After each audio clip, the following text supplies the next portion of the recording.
Positive feedback shows the market wants more. Then took the second year, he tried again, because you're allowed in France, it's a different system. You can just basically try as many times as you want. He started again.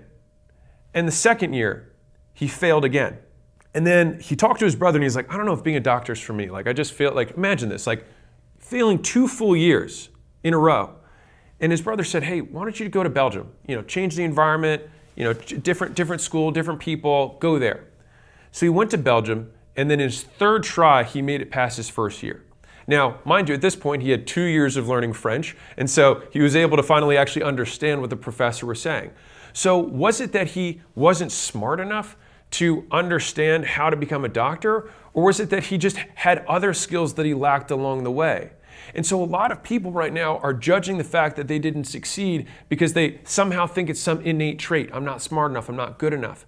But sometimes you just lack some prerequisite skills, right? Like if you're like trying to learn calculus and you've never done arithmetic before, it's gonna be really hard, right? Dare I say, impossible. And so if you jump straight into calculus, you're not gonna win. So sometimes you have to take 2 steps back in order to build the foundation to get forward.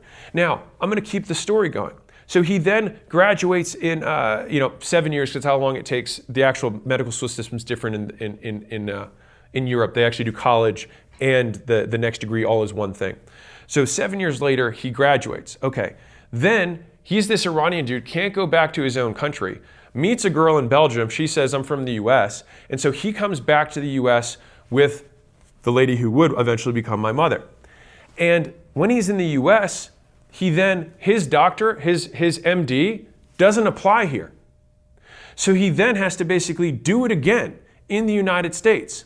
And in order to do this, you have to get a residency. Now, getting a residency as someone who's a foreigner back then was pretty tough. And so it took him 2 years where he had to basically work minimum wage jobs. He was like, he had to like run slides, like radiology slides back and forth as like a runner, a courier, when he was a full surgeon. But he couldn't do it here in the US. And so imagine how emasculating it is, right? Where your wife comes back, she was a US citizen and had all this other stuff, right? And she got her internship immediately because she was US and she was a girl, whatever. And my father didn't.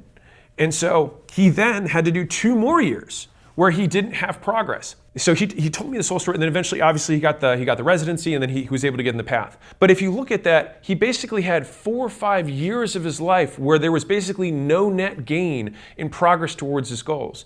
And so he's telling me this story when he's 50, and he's like, look at my life now. He's like, no one knows.